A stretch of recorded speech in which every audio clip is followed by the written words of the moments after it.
कौन था गैंगस्टर मान्या सुर्वे? कैसे रखा अपराध की दुनिया में कदम? पुलिस ने कैसे कसा था शिकंजा? उत्तर प्रदेश की योगी सरकार आजकल बदमाशों के एनकाउंटर को लेकर सुर्खियों में बनी हुई है। हालात ये है कि यहाँ बदमाश कोई भी जुर्म करने से पहले अपने भविष्य के बारे में सोचते हैं, क्योंकि या तो उसके घर बुलडोजर पहुंच जाता है या फिर उनका एनकाउंटर होना निश्चित है। लेकिन क्या आपको पता है कि आजाद भारत का पहला एनकाउंटर कहां और किसका हुआ था? दरअसल बात 80 और 90 के दशक की है। पूरा मुंबई गैंग वॉर की जद में आ गया था। एक और जहां दाऊद इब्राहिम का खौफ था, तो वहीं दूसरा गैंगस्टर अपने पंख फैलाने लगा था और उसका नाम था मान्या सुर्वे। कहा तो यह भी जाता है कि मान्या सुर्वे का खौफ इतना था कि कहीं ना कहीं दाऊद भी उसके बारे में सोचने लगा था, लिहाजा मुंबई के हालात बिगड़ने लगे। तब इस गैंग वॉर पर काबू पाने के लिए मुंबई पुलिस ने एनकाउंटर स्क्वाड से एक यूनिट बनाई। 80 और 90 के दशक में यह एनकाउंटर खूब चर्चा में रहा। इस दौरान मुंबई में कुख्यात आतंकी दाऊद इब्राहिम की डी कंपनी गैंग, अमर नाइक गैंग और अरुण गवली गैंग का आतंक पसरा हुआ था।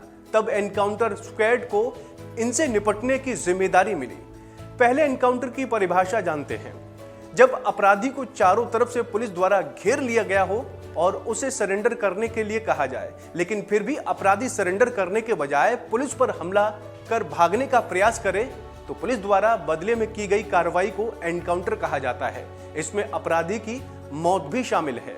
खैर, मुंबई पुलिस की एनकाउंटर स्क्वाड ने 11 जनवरी 1982 को भारत के इतिहास का पहला एनकाउंटर किया। ईशाक बागवान और राजा तांबट नाम के मुंबई पुलिस के 2 अधिकारियों ने मुंबई के वडाला में कुख्यात अपराधी मान्या सुर्वे को गोली मारी थी। इस तरह मुंबई के साथ साथ भारत के इतिहास में यह पहला आधिकारिक एनकाउंटर था। इस एनकाउंटर और मान्या सुर्वे के ऊपर बाद में अभिनेता जॉन इब्राहिम ने film shoot out of Wadala भी बनाई थी। दरअसल मान्या सुर्वे का असली नाम मनोहर अर्जुन सुर्वे था। मान्या सुर्वे मुंबई के कीर्ति कॉलेज से ग्रेजुएट था और अपने सौतेले भाई भार्गव के चलते अपराध की दुनिया में आया था। मनोहर सुर्वे को उसके दोस्त मान्या नाम से बुलाते थे। पढ़ाई के दौरान ही उसने अपने कुछ दोस्तों के साथ एक गैंग शुरू कर दिया था। साल 1969 में मान्या सुर्वे ने अपने भाई के साथ मिलकर एक शख्स की हत्या कर दी थी।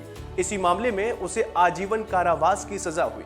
हत्या के मामले में आजीवन कारावास की सजा काटने के लिए मान्या सुर्वे को अन्य के साथ यानी उसके साथियों के साथ पुणे के यरवदा जेल में रखा गया।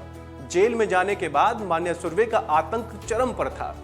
जेल प्रशासन ने परेशान होकर उसे रत्नागिरी जेल में शिफ्ट कर दिया। कहा जाता है कि मान्या सुर्वे भड़क गया और रत्नागिरी जेल में भूख हड़ताल पर बैठ गया। हड़ताल के चलते वो बीमार हो गया और उसे इलाज के लिए अस्पताल में ले जा गया। बस यहीं से मान्या पुलिस को चकमा देकर फरार हो गया। 14 नवंबर 1979 को पुलिस हिरासत से भागा मान्या सुर्वे अब मुंबई में पहुंच गया और हत्या, लूट जैसी घटनाओं को अंजाम देने लगा। मान्या की गैंग खतरनाक इसलिए थी क्योंकि उसकी गैंग में कई बड़े गैंगस्टर और खतरनाक माफिया शामिल हो चुके थे। 80 की दशक में मान्या का आतंक चरम पर पहुंच चुका था। शहर के लोगों में उसका बड़ा खौफ था और इसी बीच उसने दाऊद इब्राहिम के बड़े भाई शब्बीर इब्राहिम कास्कर की हत्या कर दी। दाऊद के भाई की हत्या के बाद मान्या की दुश्मनी दाऊद इब्राहिम से हो चुकी थी, लेकिन अब मुंबई पुलिस भी सवालों के घेरे में थी। इस दौरान मान्या का गैंग पुलिस के निशाने पर था और लगातार गिरफ्तारियां की जा रही थी। काफी मशक्कत के बाद मान्या सुर्वे को पकड़ने की जिम्मेदारी मुंबई पुलिस की एनकाउंटर स्क्वाड को दी गई।